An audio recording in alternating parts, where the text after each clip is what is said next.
올드스쿨 바디빌딩 51번째 시간. 정상에 군림하지 않았음에도 많은 팬덤을 보유하며 자신만의 바디빌딩을 펼쳤던 포식자. 타고난 등 근육이란 말로 끝내기엔 너무나도 아쉬운 그에게서 그 근육을 다채롭게 표현할 수 있었던 비법을 알아보자. 오늘 영상은 카이 그린의 등 훈련 분석 영상이다.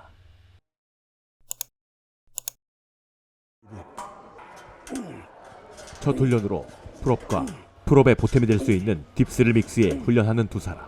그러나 오버그립으로 시작하여 중간중간 그립 간의 너비는 비슷하게 유지하되 페러럴 그립으로도 진행하는 모습을 보이기도 하는데, 함께 훈련하는 아마추어 바디빌더 데이비스의 경우 추가적으로 언더그립으로도 진행하는 등 상당히 다양한 각도를 활용하여 진행하는 것을 볼 수 있다. 이는 마치 이두근을 훈련할 때 덤벨 컬과 해머 컬을 하는 데 있어 상완 이두근과 상완근이 훈련이 되는가와 되지 않는가의 차이가 아닌 활성화되는 비율의 차이만 존재하는 것처럼 훈련을 다각도로 수행할 수 있는 능력이 중요하기에 초보자들의 경우 무조건적인 풀업보다는 다각도로 접근하여 다양한 경험을 주는 것을 추천한다. 훈련은 매우 간단한데 훈련하는 모습에서 보여지는 것처럼 신장시 팔뼈가 견갑에서부터 펴짐을 보인 이후 축을 잡을 수 있는 최대 지점에서 그 거리를 더더욱 넓히기 위해 견갑이 움직여지는 견갑 상완 리듬의 활용이 극대화되는 모습이다. 그 이후 수축 시 상완 움직임의 보탬이 되기 위해 올라간 견갑이 다시 회수되는 모습인데, 이때 많은 사람들이 실수하는 점은 앞서 말한 리듬에 따라 올라간 견갑이 회수되지 못하며 후면 삼각근 혹은 팔 운동으로 전환된다는 것이다. 이러한 움직임을 갖는 상황에서 초보자들 혹은 약점 부위인 이들은 움직임, 즉 축을 맞춘 행위나 근육을 수축한다, 이완한다는 생각에만 몰두하여 예상과 다른 전개가 펼쳐질 때면 혼란을 겪게 되는데, 혼란 속에서 평정심을 위해 고요함을 찾듯 그러한 생각을 하지 않는 것이 어쩌면 큰 답이 될 수 있다. 움직이려 하기보단 움직여지지 않아야 하는 걸 움직이지 않게 제압하는 것이다. 자, 풀업에서 수축되는 상황을 다시 보도록 하자. 당겨지는 상황에서 팔뼈와 함께 리듬에 따라 올라간 견갑이 내려가는 것이 아닌 다시 되돌아오는 상황 이후 팔의 움직임만으로 수축을 이뤄내고 있으며 견갑 위주로 크게 돌아 움직이는 팔뼈의 움직임을 가지게 될 것이다. 이때 생각에 여유가 있다면 광배근을 타겟한다보다 견갑을 타겟하여 부착한다로 하여 견갑이 제 위치에서 벗어나며 전체적인 룰이 깨지지 않게 막도록 하면 좋다. 즉, 내가 움직이지 않아도 될 견갑을 굳이 움직이려 하지 않아야 한다는 것을 전제로 견갑이라는 뼈대 자체가 훈련 시 유지하고 있어야 하는 모습을 알고 있어야 한다.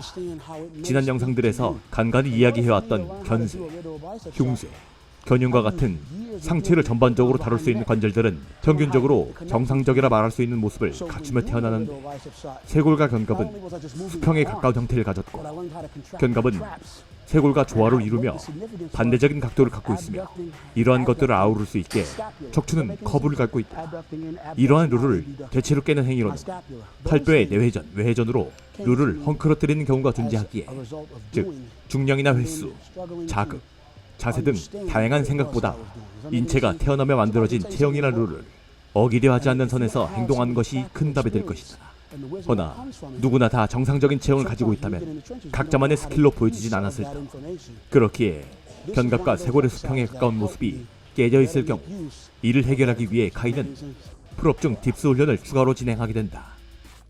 가슴 삼두 훈련을 하는데 사용되는 딥스 훈련을 믹스한 이유는 쇄골과 견갑이 수평에 가까운 상태를 유지하려 하는 모습과 후면부의 면적을 넓혀주어 척추의 곡선을 만들어내고 어깨의 안정화에도 좋은 훈련이기 때문이나 어깨 부상을 많이 발생하기도 하는데, 발생의 주요 원인으로는 수평에 가깝게 축을 잡아두었다 하더라도 쇄골과 그에 상응하는 견갑 두 뼈대가 경추를 기점으로 전방으로 향해져 있는 경우나 축을 잡아 룰을 세팅하였다 하더라도 팔뼈와의 조화로움을 만들지 못해 팔뼈의 돌림 문제보다는 팔뼈를 돌리는 와중에 룰을 지키지 못해서가 크다. 이런 문제를 해결하는 방법으로는 수평에 가까운 형태로 하여 각도 변경을 위해 견갑에 전달해주는 연습이 필요하다. 이러한 것을 하기에 가장 간단한 방법으로는 둔부 위에 손목을 최대한으로 내전한 이후 뒷짐을 진 상태에서 쇄골 부근 흉근을 확장시켜 레그레이즈를 하면 도움이 된다.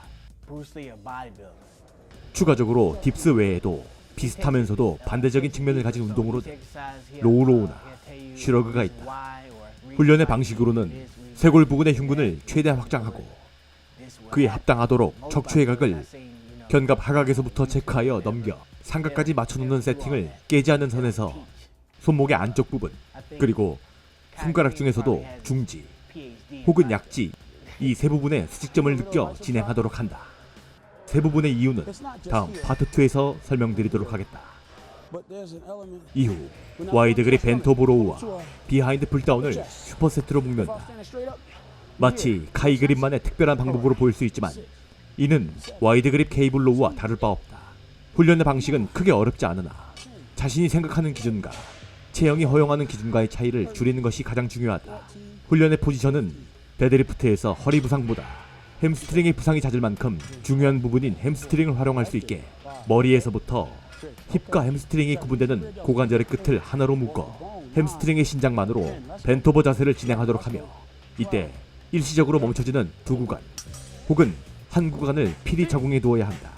그 두 구간은 머리에서부터 고관절이 하나의 움직임으로 진행된 구간과 앞서 말한 쇄골과 견갑의 중심을 잡는 구간이다.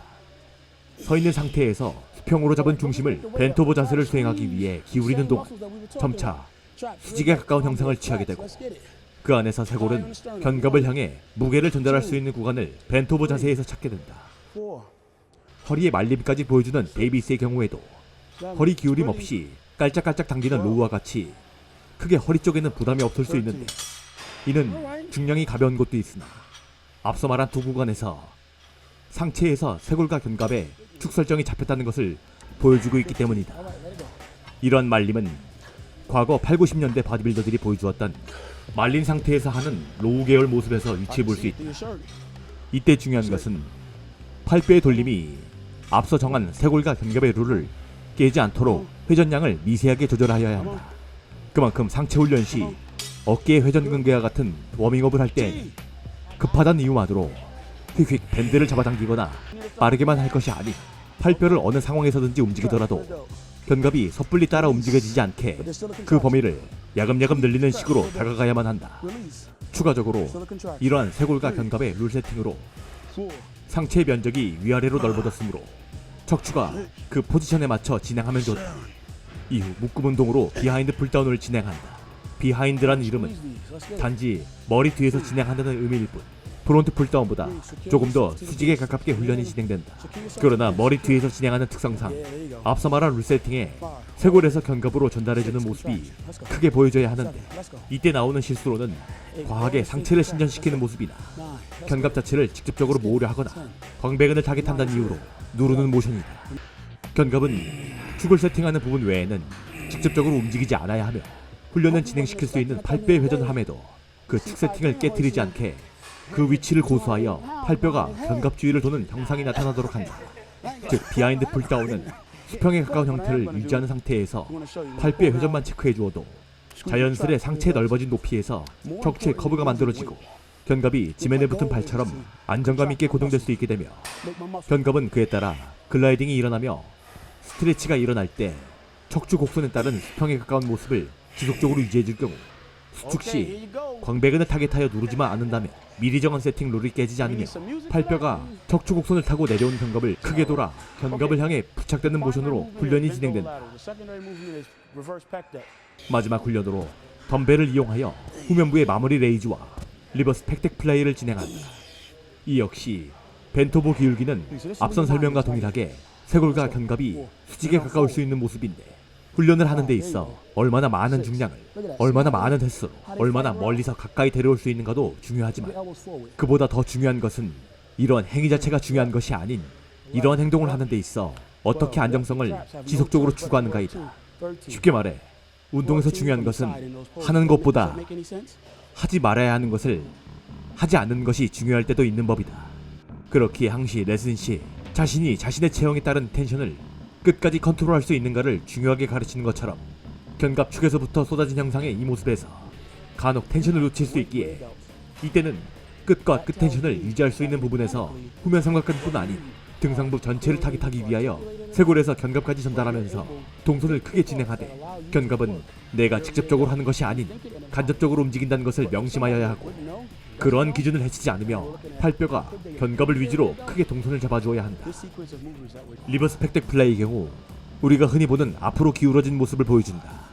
이처럼 자연스레 수평에 가깝게 자리 잡은 형상을 보여주고 있으며, 카이의 경우 고중량을 소화하려는 모습으로 인해 등상부 전체를 타겟하려 머리까지 넘어가는 모습을 취하지만, 이때 쇄골과 견갑의 기준이 깨지지 않는 모습을 보여준다. 즉, 훈련에 돌입한 상황에선 견갑을 어찌저찌 한다가 아닌 태어나며 만들어진 견쇄, 흉쇄, 견흉과 같은 뼈대의 기준을 바꿀 정도의 팔뼈 회전이 아니라면 훈련을 하는데 전혀 문제가 되지 않을 것이다. 마치 한 걸음 앞으로 나아가기 위해 나가는 발이나 방향만 신경을 쓸 것이 아닌, 앞으로 나아가는 데 있어 방향과 넘어짐과 같은 문제들이 일어나지 않도록 뒤에서 중심이 되어주는 다리가 허용할 수 있는 선까지 한 걸음 내딛는 것처럼 말이다. 영상 시청 감사드립니다. 훈련에 대한 궁금증은 슈퍼땡스와 멤버십 가입을 부탁드리며 올드스쿨 바디빌딩을 조댓구로 응원 부탁드립니다. 조댓구는 좋아요, 댓글, 구독입니다.